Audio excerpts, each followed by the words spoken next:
지식으로만 아는 그런 하나님이 아니라 실제 삶 속에서 역사하시는 하나님. 오늘 나의 고민을, 오늘 내가 갖고 있는 이 두려움을, 오늘 내가 가지고 있는 이 고민을 여기 계시고 거기 계시며 말씀하시는 하나님, 응답하시는 하나님, 그 하나님을 경험해야 된다. 옛날 어른들은 은혜를 누리기 위해 가지고 밤새도록 이 소나무 하나 뽑힐 때까지 내가 기도한다, 그런 각오로 하나님 앞에 매달리던 때가 있었지 않습니까? 이게 신학생들에게만 해당될까요? 오늘 여러분 어떠십니까? 모태신앙? 오래 교회를 다니고 교회의 중직자 여러분들이 여러분의 삶 속에서 이 인문학 열풍을 주도하는 것은 학자들이 아니라 기업가들이다. 이 생과 사를 가늠하는 그 기업가들이 삶의 현장에서 이 인문학을 배워야 되겠다고 그렇게 말해서 대학교에서는 지금 인문학이 지금 뭐 죽어가고 있다, 그런 쪽으로는 상관없이 살기 위해서 하는 인문학 공부를 하고 있다. 아까 그 강의가 왜 제게 도전이 됐겠냐고요. 그저 교회 왔다 갔다 하고 뭐 코로나19라서 지금 뭐 교회 못 오고 이런 걸 뛰어넘는, 오늘도 살아계신 하나님을, 인격적인 하나님을 내가 만나야 살아요. 그 하나님과 교제해야 내가 산다는 겁니다. 우리가 추구해야 되는 것은 학문으로서 하나님, 성경에 있는 그 어떤 지식적인 하나님을 뛰어넘는, 오늘도 살아계신 하나님, 이 위기 속에서 생명력으로 다가오시는 그 하나님을 우리는 절박한 마음으로 만나야 된다는 겁니다. 그래서 여러분, 오늘 이 시대야말로 고린도전서 1장 18절, 십자가의 도가 멸망하는 자들에게는 미련한 것이요 구원을 받는 우리에게는 하나님의 능력이라. 이 하나님의 능력을 경험하지 않고는 절대로 우리가 기독교인 행세하며 살 수 없는 시대 아닙니까? 제가 몇 주 전에 소개해드렸던 그 막국수집 사장님 이야기나 그 다음에 소개해드렸던 덕양중학교 교장 선생님 이야기나 다 같은 이야기예요. 이 두 분의 공통점은 절박함이에요. 절박함. 서울에서 큰 식당을 했다가 다 그거 빚지고 그렇게 하고 망해가지고 이제 이 변두리로 와서 거기에 빚내가지고 식당을 했는데 여기서 마저 식당이 잘 안 되면 우리 끝이다, 막 그 절박함. 덕양중학교 교장 선생님도 마찬가지 아닙니까? 이제 이게 뭐 자꾸 이사 가고 그래가지고 이게 지금 폐교가 될지 모르는 그 위기감 속에서 늘 하던 대로 해갖고는 안 된다, 이 절박함이 그것들을 회복시키는 열매가 된 거 아닙니까? 제가 이런 상상을 해봤습니다. 만약에요, 그 막국수집 사장님 여자분이거든요. 막국수집 사장님하고 덕양중학교 교장 선생님하고 자리를 바꿨다면 어땠을까? 막국수집 사장님이 덕양중학교 교장으로 부임하시고 덕양중학교 교장 선생님이 막국수집 사장님이 됐다, 어땠을까? 글쎄요, 바꿔도 성공할 것 같은데요. 왜? 원리는 같으니까요. 오늘 여러분 삶에 대하여, 그리고 여러분이 믿는 그 하나님에 대하여, 또 여러분이 갖고 있는 그 신앙에 대하여 여러분 이런 절박함이 있습니까? 이 하나님에 대하여 한번 매달려 알아야 될 거 아닙니까? 이게 우리 영혼이 달려있는 문제인데요. 지금 살펴보고 있는 창세기 15장도 마찬가지입니다. 지난주에 살펴보지 않았습니까? 15장 1절에서 하나님께서 아브라함아 두려워하지 마라, 나는 너의 방패요 너의 지극히 큰 상급이니라 그랬더니 이게 듣기 따라서 엄청 무엄한 소리를 하네요. 엄청 믿음 없는 소리를 하잖아요. 2절, 아브라함이 이르되 주 여호와여 무엇을 내게 주시려 하나이까? 나는 자식이 없사오니. 이게 듣기 따라서 굉장히 이게 하나님 입장에서 버릇없는 그런 얘기 아닙니까? 아니 뭐 그냥 뭐 내가 많은 물려받으면 뭔 소용입니까? 뭐 약속하신 자식도 안 주시는데. 그런데 여러분, 하나님이 왜 이런 버릇없어 보이는 아브라함의 그 말을 왜 수용했을까요? 하나님은 아시거든요. 이게요, 아브라함이 지금 책상에 앉아가지고 성경 공부하면서 하나님께 그냥 비아냥거리는 얘기가 아니고요, 이 창세기 15장 2절 무엇을 내게 주시려 하나이까? 나는 자식이 없사오니, 이건요 하나님을 향한 아브라함의 절규예요. 절규. 아니 내가 하나님 약속 하나 믿고 내가 지금 갈대아 우르를 떠나왔는데, 하란을 떠나왔는데 약속은 드디어 이루어지고 이게 안 되면 어떻게 되는 거냐고. 제가 신학교 갔을 때 가졌던 절박함이 그거였습니다. 만약에 하나님이 약속을 안 지키는 분이시라거나, 만약에 하나님이 안 계신다 한다면, 하나님이 니체가 말한 것처럼 죽은 신이라면, 그럼 우리 집은 어떻게 되는 겁니까? 우리 아버지 인생은 뭐냐고요? 우리 어머니는 또 뭐예요 그게? 저까지 이제 목사 되겠다고 신학교를 갔으니까 얼마나 내 마음에 하나님을 간절히 절박하게 하나님을 사모했겠냐고요. 이 절박한 사모함 속에서 살아계신 하나님이 오늘도 일하고 계신다는 거, 그리고 저는 분당 우리 교회에 와서 너무너무 힘든, 왜 나한테만 이런 사명이 주어지느냐고 괴로워하는 시간을 보냈지만, 여러 번 말씀드렸듯이 1만 선도 파송운동, 가평 우리 마을, 드림센터 사회화는 이 끔찍한 무거운 사명을 짊어지고 있었기 때문에, 그래서 두려움도 많은 게 사실인데, 이게 오늘 살아계신 하나님을 만나게 하는 너무나 아름다운 도구가 되어서 시간이 지나면 지날수록 저는요, 이게 하나님 나한테 주신 축복이구나. 이게 여러분, 두려움이 없는 분 아무도 없으실 거고요. 마음에 두려움이 많이 밀려오시면은요, 지금이야말로, 그래서 오늘 설교 제목을 제가 절박함이 두려움을 이기는 힘이다. 이게 이제 뭐 설교 제목이 더 길어지면은 이게 쓸 수가 없어서 이렇게 축약한 거지만요, 여러분, 절박함 자체가 두려움 이기는 힘이 아니고요, 이 절박함을 가지고 하나님께 나아갈 때, 나의 절박함이 하나님께 부르짖는 도구가 될 때, 이 절박함은 두려움을 이기는 힘이 되는 줄로 믿으시기를 바랍니다. 그래서 저는 오늘 이 현실의 두려움을 이기기 위한 두 가지를 기도 제목으로 좀 제시하고 싶은데요, 우리가 추구해야 되는 게 뭐냐? 여러분, 두려우세요? 첫째, 절박한 심정으로 하나님과 소통하셔야 됩니다. 절박한 심정으로. 제가 지난 8월 말에 이제 2학기가 시작되는 준비를 하면서 전 교역자들에게 이제 1일 교역자 수련회를 가지면서 제가 이 프로를 한번 꼭 좀 봤으면 좋겠다. 골목식당이라는 프로에, 그게 며칠짜인지는 제 기억을 못합니다. 여름에 나온 골목식당의 프로를 모든 교역자가 다 보고 영적으로 이걸 한번 돌아봤으면 좋겠다. 그렇게 제가 권면을 했습니다. 숙제를 내준 적이 있습니다. 그 프로의 이 골목식당에 보니까요, 닭갈비집 식당이에요. 그래서 엄마하고 이제 아들하고 이제 같이 이걸 하는데, 주로 이제 그 아들이 뭐 운영을 하기로 해놓고는, 제가 보니까 아직 어려요. 나이도 어리고 좀 철이 없고, 그래서 이게 그냥 식당을 하는데 일은 엄마만 다 하고요, 맨날 그 식당에 친구들 들락날락거리고, 그리고 벽에다가, 여러분 다트 게임 아시죠? 이렇게 둥그런 거 벽에다가 달아놓고는요, 계속 이제 화살로 점수판에다가 던지는데, 보니까 이건 완전 선수예요. 얼마나 잘 던지는지. 하루 종일 연습하는 거예요, 그냥. 그래서 이제 백종원 씨한테 엄청나게 혼납니다. 이게 뭐냐고, 청소도 안 해가지고요, 지저분하고 으악 소리를 지를 만큼 그렇게 어지럽혀 놓고, 그래서 이제 엄청나게 얼마나 심하게 야단을 치는지 그 엄마도 우시고, 아들 보니까 얼마나 짠하겠습니까? 본인도 울고. 그래서 이제 이 백 대표가, 백종원 씨가, 이분은 음식 요리 만들 이쁘다, 하여튼 기초가 중요하다 그러잖아요. 청결, 이게 다 치우고 청소하라고 숙제를 내주고 갔는데요, 안 해요. 또 친구들 오니까 나가고 그러더니요, 이제 청소를 시작하는데, 이제 방송국에서 이제 이렇게 CCTV를 달아놓지 않습니까? 근데 이 사람이 요즘 기계가 얼마나 발달된 거를 모르는 거예요. 요즘 이게 녹화만 되는 게 아니라 말소리, 녹음이 다 되는데, 그거를 모르고는 마음의 이야기 막 하는 겁니다.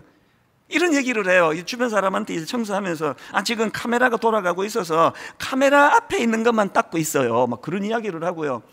결정적인 한마디, 이게 소리가 녹음되는지를 모르고 했던 말이 뭐냐, 아까 자기가 이제 백종원 씨 앞에서 울고 했던 그 얘기를 하면서, 엄마도 울고 저도 방송용 눈물 좀 흘리고, 이게 다 나간 겁니다. 그 다음 주에 이제 진짜 민망하더라고요. 저는 이제 틈틈이 골목식당을 보거든요. 저는 백종원 씨를 목회 멘토라고 생각하고, 제가 이제 영적으로 이 식당이라 생각하고 저를 돌아보거든요. 근데 이분이 이렇게까지 화를 내시는 거 나 처음 봤습니다. 정말 무섭게 화를 내더라고요. 그랬더니 이제 정말 이제 정신이 번쩍 들은 것 같아요. 눈물을 많이 흘리고, 그리고 나서 이제 신용이 아니라 진짜 이제 나중에는 음식도 달라지고 굉장히 맛집이 됐습니다. 제가 월요일만 되면 이제 쉬는 날, 진짜 지금도 계속 정신 차리는지 한번 가서 먹어봐야지 그러고 싶은데 좀 멀어서 안 가고 있습니다. 왜 이걸 제가 2학기 시작하면서 전체 교역자들이 다 이거를 보고 한번 영적으로 돌아봤으면 좋겠다 그랬을까요? 우리 목회자들이 기도해야 하는데 기도해야죠. 예배 드리는데 참여해야죠. 모든 건 다 하는데 이게 아까 그 청년처럼 건성건성 마음이 담겨져 있고 뭐 카메라 돌아가는 데만 닦으면 되지 뭐 이런 식으로 하면은 영혼이 다 죽는다는 겁니다. 여러분, 이게 우리 목회자들만 그런 게 아닙니다. 오늘 여러분 오래 예수 믿었다 하지만 중직자다 하지만 마음에 그런 긴장감이 사라져버린 분, 마음에 절실함이 없는 분, 무슨 조언을 하든지 그 면전에서 그냥 끄떡끄떡하고 잘 듣는 척하고 어떤 변화도 없는 분, 이게 진짜 위기라는 걸 아셔야 돼요. 그 청년이 왜 그렇게 건성건성으로 했을까요? 왜 청년이 그렇게 건성건성으로 했느냐? 그 가게를 살려야 되겠다는 절박함이 없기 때문입니다. 오늘 지금 한국교회가 위기라 그러지 않습니까? 청년들이 지금 교회를 떠난다 그러는데 그 청년들이 여러분 아들이잖아요. 여러분 딸이지 않냐고요. 오늘 우리가 진짜 회복해야 되는 건 이 절박함입니다. 여러분 잘 아는 그 성경에 나오는 에스더라는 여성이요, 지금 자기 민족이 절체절명의 위기에 처한 상황에서 그가 보여주었던 절박함 다 아실 텐데, 이 구절이요, 에스더 4장 16절. 당신은 가서 수산에 있는 유다인을 다 모으고 나를 위하여 금식하되 밤낮 3일을 먹지도 말고 마시지도 마소서. 나도 나의 시녀와 더불어 이렇게 금식한 후에 규례를 어기고 왕에게 나아가리니 죽으면 죽으리이다. 하나님은요, 이 가녀린 이 여성의 절박함을 보시고 그 민족을 구하시는 분이세요. 여러분, 어떤 문제 때문에 이런 기도 부탁을 누구에게 한 번이라도 해본 적 있습니까? 3일을 우리 교회를 위하여 금식 기도 좀 해주세요. 우리나라 지금 뭐 선거를 앞두고 있다는데 우리나라를 위하여 우리 3일 동안 같이 금식 기도 합시다. 절박함이거든요. 모세도 마찬가지 아닙니까? 금송아지 사건으로 민족이 멸망당할 위기에 놓여 있을 때 모세는 그 성경에 보니까요 40주 40야를 기도했다고 기록하고 있습니다. 우리 죽기 전에 이런 지도자 한번 만날 수 있겠죠? 그런가 하면은 삼손, 세상에 하나님 주신 그 놀라운 수많은 재능과 은사들을 여자 밝히고 쓸데없는 데다 쏟아버린 인간, 그래가지고 그냥 비참한 인생이 되잖아요. 두 눈 뽑히고 절망에 빠져 있을 때 그때 삼손이 깨닫고 절박하게 구했던 기도 기억나시죠? 사사기 16장 28절. 삼손이 여호와께 부르짖어 이르되 주 여호와여 구하옵나니 나를 생각하옵소서. 하나님이여 구하옵나니 이번만 나를 강하게 하사, 이번만 나를 강하게 하사 나의 두 눈을 뺀 블레셋 사람에게 원수를 단번에 갚게 하옵소서. 그 엄청난 힘과 능력을 갖고 있을 때는 이런 절박함이 없었기 때문에 다 허비하고 다 허비해버렸지만, 그러나 여러분 힘을 잃어버린 그런 상황이지만 그 상황을 인식하고 이번만 나를 강하게 하사라고 절박하게 부르짖을 때 하나님 너 기회 끝났어, 없어, 안 들어줘 이러시는 분이 아니십니다. 오늘 여러분 벼랑 끝에서 있는 분 계십니까? 삼손과 같은 처지에 빠진 분 계십니까? 지금이야말로 절박하게 구할 때예요. 하나님 불쌍히 여겨주시고 이번만 나를 강하게 하사. 딱 한국교회가 구해야 될 기도가 전 이거라고 생각하는데요. 마음에 두려움이 밀려올 때 절박한 마음을 가지고 그것을 가지고 주님 앞으로 나아가는 그런 교회, 그런 성도님들 되시기를 바랍니다. 두 번째로요, 현실의 두려움을 이기기 위해서는 하나님께서 주시는 대안이 있거든요. 하나님 주시는 대안을 그냥 수용하지 말고요, 감사함으로 수용하라는 겁니다. 하나님 주시는 대안을 감사함으로 수용하라. 이게 지금 뭔 말인지 설명을 드릴게요. 아까 살펴본 8절에서 참 아브라함이 마음의 두려움을 가지고 질문을 던지지 않았습니까? 8절, 그가 이르되 주 여호와여 내가 이 땅을 소유로 받을 것을 무엇으로 알리까? 그랬더니 하나님께서 대안을 주시는데요, 9절입니다. 여호와께서 그에게 이르시되 나를 위하여 3년 된 암소와 3년 된 암염소와 3년 된 숫양과 산 비둘기와 집 비둘기 새끼를 가져올지니라. 이게 지금 무슨 명령인가 하면은요, 하나님께서 아브라함이 너무 불안해하니까, 응답이 들이대는 거에 대해 불안하니까 하나님이 네가 이렇게 불안하면 우리 계약을 맺자, 계약을. 그러면서 지금 계약을 맺는 데 필요한 준비물들이에요. 아브라함이 이제 이것에 순종해가지고 그 준비물을 준비하는데 10절을 보십시오.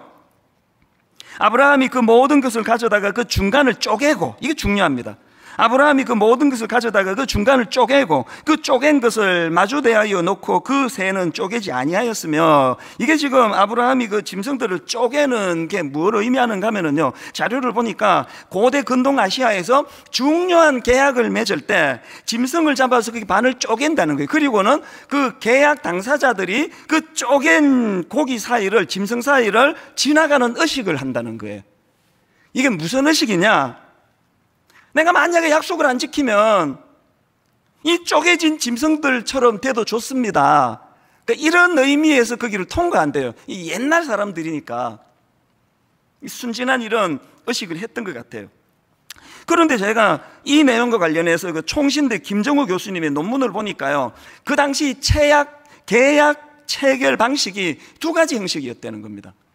하나는요, 상호 동등한 관계에서 맺는 계약이 있고요. 우리도 이제 전세 계약할 때 상호 동등하게 이제 계약을 맺지 않습니까? 그런가 하면은 이 주종 관계로 맺는 계약이 있는데요. 이 차이가 뭐냐? 동등한 관계에서 맺는 계약은 계약 당사자 둘 다 그 행위를 한다는 거예요. 그 쪼갠 짐승 사이를 둘 다 지나간대요. 우리 전세 계약할 때 똑같이 도장 찍고 둘이 나누는 건 같은 거죠.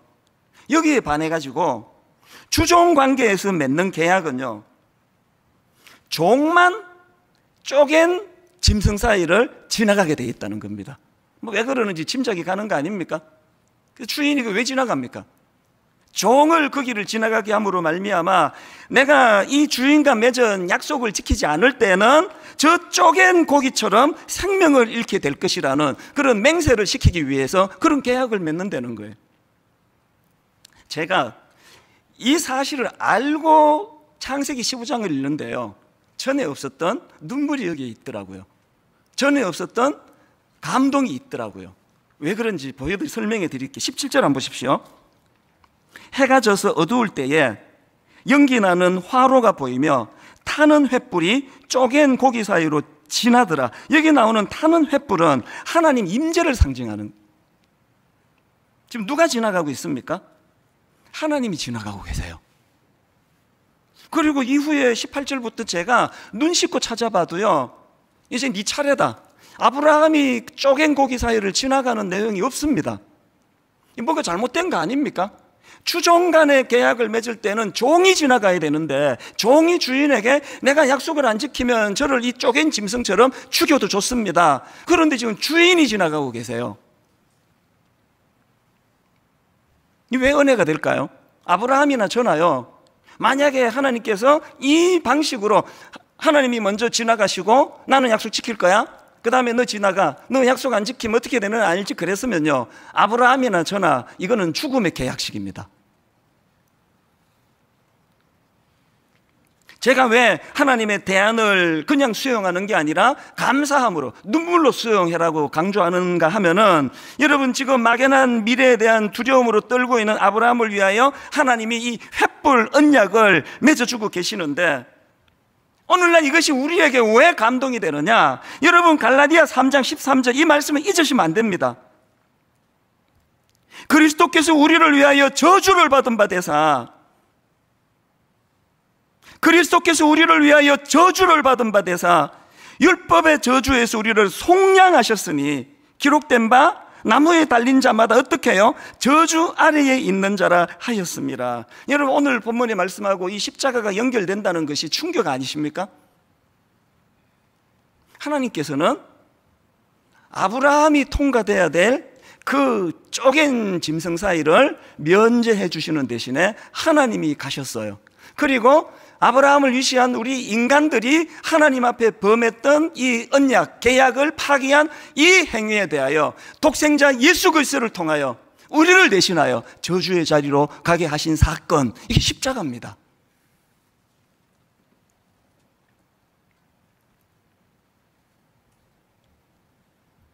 앞에서 지금 설교한다고 뭐라고 떠들어대고 있는 이찬수 목사, 목회한다고 19년째 이 귀한 교회에서 성도님들을 섬길 수 있는 명분을 갖게 되는 그 모든 출발점이 여기서부터 시작이 되는 거예요.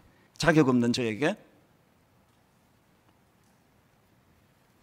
저는 여러분의 모든 출발이요. 그래서 지금 아브라함이 그 불안과 두려움으로 언제 궤도 이탈을 할지 모르는 그 아브라함에게 하나님이 이 놀라운 횃불 언약식을 거행해 주심으로 말미암아 끝내 참 가야 될 그 길을 묵묵히 가도록 도와주시는 그 하나님. 제가 이 찬양이요, 십자가 십자가 내가 처음 볼 때에 나의 마음의 큰 고통 사라져 오늘 믿고서 내 눈 밝았네 참 내 기쁨 영원하도다. 저와 여러분의 눈이 밝아지는 건 우리가 성경을 통통 다 통째로 외워서 되는 게 아니고요, 십자가를 통과할 때예요. 막 선한 일을 막 구제하고 막 온 내 모든 걸 다 가지고 사람을 구하는 일에 있어서 눈이 밝아지는 게 아니라, 하나님과 이 언약 계약에서 내가 가야 될 쪼갠 짐승을 지나가는 이 일을 십자가를 통하여 주님이 하셨구나. 사명도 마찬가지입니다. 종종 우리가 부르는 이 찬양, 한량없는 은혜 갚을 길 없는 은혜 내 삶을 애워싸는 하나님의 은혜. 한량없는 은혜의 출발이 어디인지 아십니까? 나 주저함 없이 그 땅을 밟음도 나를 붙드시는 하나님 은혜, 이렇게 부족함에도 불구하고 여전히 맡겨진 인생길을 뚜벅뚜벅 걸어갈 수 있는 원동력이 어디서 나오느냐? 이 찬양의 그 가사에서 나오는 겁니다. 나의 달려갈 길 다 가도록, 나의 마지막 호흡 다 하도록 나로 그 십자가 품게 하시니. 저와 여러분의 힘의 원동력은 십자가에 있는 줄로 믿으시기를 바랍니다. 여러분 많이 지쳐 계세요? 하나님의 대안인 십자가를 붙드셔야 돼요. 두려움이 많으세요? 저도 두려움이 많아요. 지금 숨기지 않습니다. 그러나 여러분이 생각하는 그 두려움하고는 내용이 조금 다릅니다. 혹시 일마수도 파수 운동이 잘 안 되면 어떡하나? 잘 안 되는 것도 하나님 은혜고 하는 뜻이라고 믿는 사람이에요. 그걸로는 하나도 두렵지 않습니다. 근원적인, 오늘 여러분 이 음란하고 악한 온 한반도뿐만 아닙니다. 전 세계를 뒤덮고 있는 오늘 이 상상을 초월하는 이 시대가 저는 두려워요. 거기에 너무너무 무력한 나 자신이 이렇게 많은 성도님들을 인도하고 있는 이 현실이 저는 너무 두렵습니다. 오징어 게임 그래가지고 그거를 제가 기가 막히더라고요. 막 대놓고 사람을 막 그냥 막 아무 잘못도 없는 사람 막 죽이고 이런, 오죽하면 미국에서 이제 애들 이거 절대 보여주면 안 된다 이런 지침이 나오겠냐고요. 이게 막 전 세계에서 그거 나올 때 1위 제일 많이 보는, 모두가 다 지금 황폐해 있는, 전 그게 두려워요. 그런데 너무 지금 손발이 잘려버린 것 같은 무기력한 한국교회, 그게 너무 두려워요. 어떻게 해야 됩니까?